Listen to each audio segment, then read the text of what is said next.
अगर आप ये चाहते हो कि आपकी आत्मशक्ति बढ़े, आपकी कॉन्फिडेंस बढ़े और सब लोग आपको पसंद करें, तो आपको बॉडी बनानी जरूरी है। हाँ, अच्छा दिल, अच्छी सोच और अच्छी पर्सनैलिटी, ये चीजें तो जरूरी है ही, पर आपकी बॉडी फिट हो और आपका शरीर एक शेप में हो, तंदुरुस्त शरीर हो, तो ये सोने पे सुहागा होगा। और फिट बॉडी के चलते आप और अट्रैक्टिव बन जाओगे और आकर्षक बन जाओगे। एक फिट बॉडी आपकी कॉन्फिडेंस यानी आत्मविश्वास को लाखों गुना ज्यादा कर सकती है। कुछ भी हो, इस वीडियो को बस एक बार पूरा देख लेना ताकि आप अपनी बॉडी को फिट बना सको और सबको इम्प्रेस कर सको। फिट बॉडी, इसको जब आप सुनते हो तब आपके दिमाग में एक पिक्चर आता है, एक ऐसे इंसान की जिसकी बॉडी एकदम सिमेट्रिकल है, यानी वेल स्ट्रक्चर्ड है, यानी जो दिखने में मस्क्यूलर लगता है, जिसके अच्छे खासे मसल्स हो पर झूला हुआ फैट नहीं हो। और आपको अपनी बॉडी फिट करने के लिए मसल्स ही चाहिए। मसल्स बनाने के लिए आपको अपने शरीर पर स्ट्रेस डालना होगा। आपका शरीर अभी जैसा है वो हमेशा वैसा ही रहेगा जब तक आप अपने शरीर पर एक्स्ट्रा स्ट्रेस नहीं डालोगे। आपका शरीर एडेप्टिव है, यानी वो अपने आप को सिचुएशन के हिसाब से ढाल सकता है। इसलिए आपकी बॉडी जब स्ट्रेस यानी वजन झेलती है तो वो अपनी मसल को बड़ा कर देती है और आपका शरीर मजबूत हो जाता है, ताकि अगली बार आप उतने ही स्ट्रेस को आराम से झेल सको, आराम से उठा सको। इसलिए हम ये देखते हैं कि जो मेहनत भरा काम करते हैं, जैसे कंस्ट्रक्शन का काम, उनकी बॉडी अपने आप ही बनने लगती है, क्योंकि रेगुलरली उनके बॉडी पर जोड़ पड़ता है, स्ट्रेस पड़ता है। पर ये लोग तो लकी है, और पुराने लोग भी लकी थे कि इनकी बॉडी अपने आप ही बन जाती थी और फिट रहती थी, क्योंकि वो मेहनत भरा काम करते थे। पर हमारी बात करें तो हम लोग तो ज्यादा मेहनत वाला काम करते ही नहीं। दिन का ज्यादातर समय हम अपने शरीर को हिला ही नहीं पाते, और यही वो कारण है जिसके चलते इस सदी के ज्यादातर लोग पूरी तरह से स्वस्थ नहीं हैं। तो इसलिए आपको वजन उठाने की जरूरत है। आप वजन उठाते हो तो आपके बॉडी को ये लगता है कि आप किसी मुश्किल कंडीशन में हो, और इसलिए आपकी मसल्स ग्रो होने लगती है। और यही वो कारण है जिसके चलते जब आप वजन उठाते हो तब आपकी बॉडी बनने लगती है। तो मेन बात पर आए तो जिम जाना नहीं जाना तो आपकी मर्जी है। जिम तो सबसे बेस्ट जगह है, पर आप चाहें तो बिना जिम के भी बॉडी बना सकते हो। और इसके लिए आपको ये जानने की जरूरत है, बाहर का वजन और शरीर का वजन, यानी वजन दो तरीके के होते हैं जिससे आप बॉडी बना सकते हो। बॉडी वेट और फ्री वेट, यानी अगर आप डंबल उठाते हो या कोई भी बाहर की चीज उठाते हो तो उसे फ्री वेट कहते हैं। पर जब आप अपने शरीर को ही, अपने बॉडी को ही एक वजन के रूप में इस्तेमाल करते हो तो उसे बॉडी वेट कहते हैं। तो आप घर में ही अपनी बॉडी बिल्ड करना चाहते हो। अगर आप जिम में बाहर के वेट्स नहीं उठाना चाहते हो, यानी फ्री वेट्स नहीं उठाना चाहते हो, तो अपनी बॉडी को ही, अपने शरीर को ही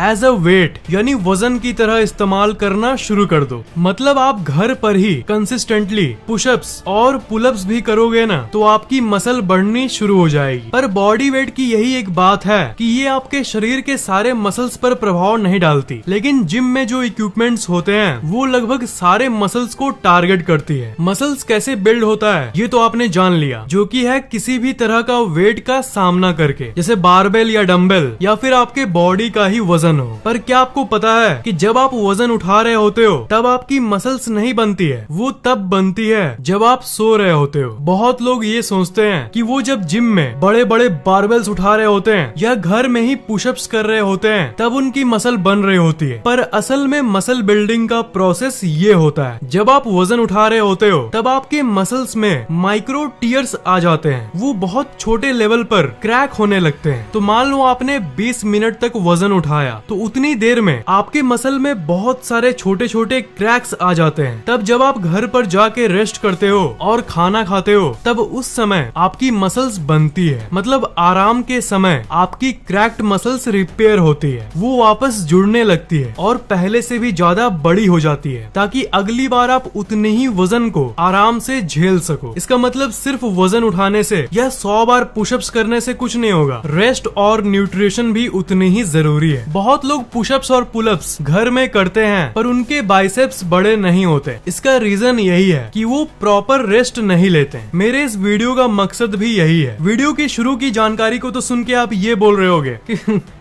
ये तो सबको पता है कि वजन उठाने से बॉडी बनती है, इसमें क्या नया है? नया है यही बात कि मसल्स वेट को उठाते समय नहीं बनती, पर जब रेस्ट और सोने के दौरान जब आप आराम कर रहे होते हो तब मसल्स की साइज बढ़ती है। तो इसका मतलब प्रॉपर रेस्ट बहुत जरूरी है। मान लो आपने ठान लिया कि आपको अपनी मसल्स को ग्रो करना है, उसे बड़ा करना है, और आप डेली शाम को 20 मिनट्स बॉडी वेट एक्सरसाइज करने लगे, जैसे पुलअप्स, पुशअप्स, स्क्वाट्स या फिर जिम जाने लगे, तो वजन का सामना करने के बाद आपको डेली कम से कम 8 से 9 घंटे की नींद की भी जरूरत पड़ेगी। आपको नॉर्मल के मुताबिक ज्यादा सोने की जरूरत पड़ेगी, और चाहे आप 30 मिनट से लेकर 1 घंटे तक भी वर्कआउट क्यों न कर लो, जब आपकी मसल्स रिपेयर होगी ही नहीं, उसे आराम मिलेगा ही नहीं, तो वो बड़ा कैसे होगा? सोते समय ही आपके शरीर के अंदर रिपेयर प्रोसेस चलता है। तो अगर आप पुशअप्स करते भी हो और आपको लगता है कि यार कोई फर्क नहीं पड़ रहा, तो इसका मतलब ये नहीं कि आप गलत तरीके से कर रहे हो। आपका तरीका गलत नहीं है, आपका रेस्ट टाइम कम है, पूरी नींद नहीं लेते हो। अगर फुल रिजल्ट पाना है तो पूरी नींद को घर लाना है। सोने के साथ साथ अच्छी और लंबी नींद के साथ साथ time gap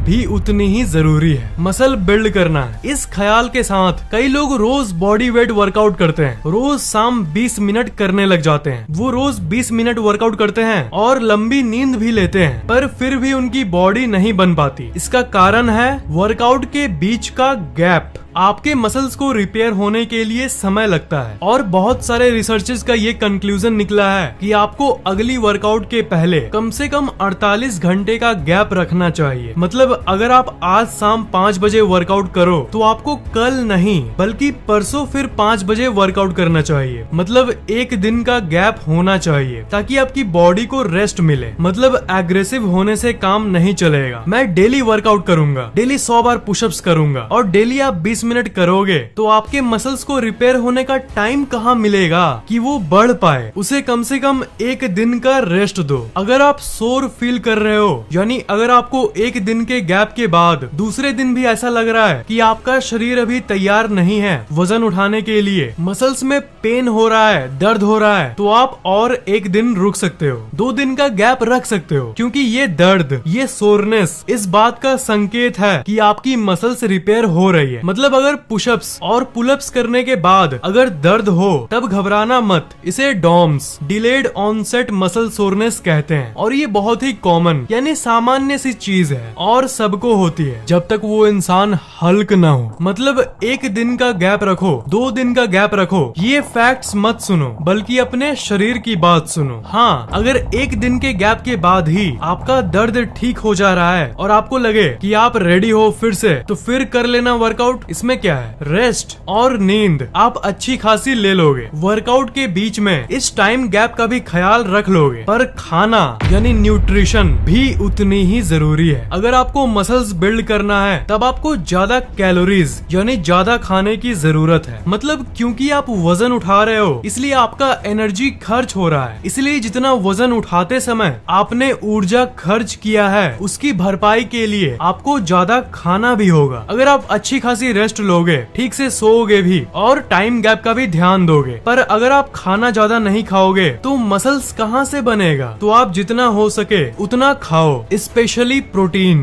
protein muscle build करने के लिए बहुत जरूरी है। और एक बात ऑफ कोर्स, ज्यादा अनहेल्दी मत खाना, हेल्दी खाने में जितना हो सके उतना खाना। पर अगर आप मोटे हो, ओवरवेट हो, तब आप पूछोगे कि मैं क्या ज्यादा खा सकता हूँ? इसका आंसर है नहीं। वजन उठाने के बाद आप ज्यादा तभी खाओ अगर आप पतले हो और मसल्स बिल्ड करना चाहते हो। मतलब ये पतले लोगों के लिए था। अगर आपका वेट ज्यादा है और आप कम करना चाहते हो तब आप जितना अभी खाते हो उतना ही खाओ, अपना खाना सेम रखो। पर क्योंकि आप वजन उठा रहे हो या फिर अपने बॉडी को ही वजन के रूप में उठाकर एक्सरसाइज कर रहे हो, इसलिए आपकी शरीर की ऊर्जा खर्च होगी, जिसके चलते कैलोरीज बर्न होगा। पर वहाँ ऊर्जा खर्च हो रहा है, कैलोरीज बर्न हो रहा है, पर यहाँ पर तो आपका खाना सेम है, इसलिए आपका शरीर एनर्जी के लिए, ऊर्जा के लिए आपके जमे हुए फैट का इस्तेमाल करेगा और फैट बॉडी से धीरे धीरे खत्म होना शुरू हो जाएगा और मसल्स धीरे धीरे उभरने लगेंगे। मतलब अगर आपके शरीर में फैट है, आप ओवरवेट हो, तो आपके अंदर मसल्स पहले से ही अच्छे खासे हैं, पर वो फैट के लेयर के नीचे ढक जाते हैं। पर क्योंकि वर्कआउट से फैट कम होगा, इसलिए आपका मसल उभरने लगेगा। जो लोग बिना वजन उठाए या बिना बॉडी वेट एक्सरसाइज किए सिर्फ कम खाते हैं, डाइटिंग करते हैं ताकि उनका वजन कम हो, तब क्योंकि शरीर को कम खाना मिल रहा है, इसलिए वो आपके मसल्स और फैट दोनों को एनर्जी के रूप में इस्तेमाल करता है। इसलिए फैट लॉस तो होता ही है, फैट कम होगा, इसमें कोई शक नहीं है, पर साथ ही साथ मसल्स भी भगवान के प्यारे हो जाएंगे। पर जब आप वर्कआउट करते हो, इसलिए आप अपने शरीर पर स्ट्रेस दे रहे हो, इसलिए आपके शरीर को ये लगता है कि आपको अभी मसल्स की जरूरत है, और क्योंकि मसल्स का इस्तेमाल रेगुलरली हो रहा है, इसलिए एनर्जी के रूप में वो आपके मसल्स को कम यूज करता है और फैट को ज्यादा। इसलिए आपका शरीर धीरे धीरे फिट होने लगता है और आप धीरे धीरे माचो मैन बनने लगते हो। अब एक बहुत जरूरी टॉपिक आता है जिसे कहते हैं टेस्टोस्टेरोन। इसे मर्दों वाली हार्मोन भी कहते हैं। आजकल की दुनिया के ज्यादातर लड़कों में इसकी कमी हो गई है। लो मूड यानी चिड़चिड़ा मूड होना, हमेशा थकान फील होना, कम खुशी फील होना, बालों का झड़ना, कम कॉन्फिडेंस यानी कम आत्मविश्वास महसूस होना, ये सब चीजें लो टेस्टोस्टेरोन यानी इस टेस्टोस्टेरोन की कमी की संकेत है। टेस्टोस्टेरोन को अगर आप बढ़ा लो, तब आपकी मूड अच्छी हो जाएगी, बाल झड़ना बंद हो जाएंगे, आपके कॉन्फिडेंस में बूस्ट आएगा और भी बहुत सारे फायदे होंगे। बहुत लोग टेस्टोस्टेरोन पिल्स का इस्तेमाल करते हैं और कई तरह के अननेचुरल तरीकों का इस्तेमाल करते हैं, पर सच्चाई ये है कि नेचुरल तरीकों से भी इस हार्मोन को आपके शरीर में बढ़ाया जा सकता है। ये जान के आपको बहुत खुशी होगी कि थोड़ी देर पहले मैंने जिस चीज की बात की, जो कि है वजन उठाना, चाहे आप अपनी बॉडी को वजन के रूप में उठाओ या फ्री वेट को यानी बाहरी वजन को उठाओ, वजन उठाने से ही आपके टेस्टोस्टेरोन में बदलाव आता है। देखना, आप जब पुशअप्स या पुलअप्स या किसी भी प्रकार का स्ट्रेस वजन अपने बॉडी को दोगे, उसके 1 या 2 घंटे तक आपको बहुत हाई फील होता है। आप अपने मन में ही कहोगे कि अरे यार, मुझे तो झक्कास फील हो रहा है। ये इसलिए होता है क्योंकि आपका टेस्टोस्टेरोन बढ़ जाता है। इसलिए अगर आप नियमित रूप से, मतलब एक एक दिन गैप जो मैंने बोला, या फिर आप अपने बॉडी के हिसाब से वर्कआउट करोगे, तो आपका टेस्टोस्टेरोन हमेशा बढ़ा हुआ होगा। बाकी लड़कों के मुताबिक आपका टेस्टोस्टेरोन बढ़ जाएगा। तो वर्कआउट एक तरीका है अपने टेस्टोस्टेरोन को बढ़ाने का। टेस्टोस्टेरोन बढ़ाने का दूसरा तरीका है अपने स्ट्रेस को कम करो। इस फैक्ट को आपने हजारों बार सुना होगा कि मेंटल तनाव यानी मेंटल स्ट्रेस आपके दिमाग के लिए जहर का काम करता है। सिर्फ दिमाग के लिए ही नहीं, ये शरीर के लिए भी जहर से कम नहीं है। आज जान ही लो कि ये जहर क्यों है। जब आपके अंदर मेंटल तनाव होता है, पढ़ाई का टेंशन या किसी भी चीज का टेंशन आप हमेशा अपने सर पर लोड किए हुए घूमते रहते हो, तब आपके अंदर एक कॉर्टिसोल नाम का हार्मोन रिलीज होता है। और ये आपको जान के हैरानी होगी कि ये कॉर्टिसोल टेस्टोस्टेरोन का दुश्मन है। बहुत लोग ये सोचते हैं कि टेस्टोस्टेरोन का उल्टा एस्ट्रोजन होता है, जो कि एक हार्मोन है जो लड़कियों में ज्यादा मात्रा में पाया जाता है, पर असल में टेस्टोस्टेरोन का उल्टा कॉर्टिसोल होता है। और ये तब निकलता है जब आप स्ट्रेस में होते हो। इसलिए जितना खुश रह सकते हो उतना रहो, ज्यादा तनाव मत लो, नहीं तो फिर जोश रहेगा ही नहीं शरीर में। क्योंकि तनाव से आपका सबसे जरूरी हार्मोन टेस्टोस्टेरोन कम हो जाता है। अब सबसे ज्यादा जरूरी टॉपिक आती है फिट माइंड। माइंड फिट नहीं होगा तो फिर आपका बॉडी अगर फिट भी हो तो आप फिट महसूस नहीं करोगे, क्योंकि ये महसूस वाला पार्ट दिमाग के अंदर ही होता है। फिजिकल फिटनेस जितनी जरूरी है, आपकी मेंटल थॉट्स और मेंटल फिटनेस भी उतनी ही जरूरी नहीं है, बल्कि उससे ज्यादा जरूरी है। अपने मेंटल हेल्थ को अच्छा करने के लिए आप सुबह सुबह मेडिटेशन कर सकते हो और पॉजिटिव थिंकिंग यानी सकारात्मक सोच अपनी जिंदगी में ला सकते हो। पर असल में माइंड और बॉडी, शरीर और दिमाग दोनों आपस में कनेक्टेड है, यानी जुड़े हुए हैं। माइंड और दिमाग के लिए तो मैंने आपके लिए कई वीडियोस लाए हैं, पर मैंने सोचा कि मेरे भाइयों के लिए एक बॉडी को फिट करने के ऊपर वीडियो लाता हूँ, और इसलिए ये वीडियो मैंने आप लोगों के लिए बनाया। उम्मीद है कि ये वीडियो आपके लिए जरूरी साबित नहीं हुआ होगा। बल्कि बहुत ज्यादा जरूरी साबित हुआ होगा। वीडियो कैसा लगा नीचे कमेंट्स में जरूर लिखना। इस वीडियो को लाइक करना बिल्कुल भी मत भूलना और शेयर जरूर कर देना। और अभी तक सब्सक्राइब नहीं किए हो तो सब्सक्राइब जरूर कर लेना और बेल आइकन को तो भूलना ही मत, उसे जरूर दबा देना।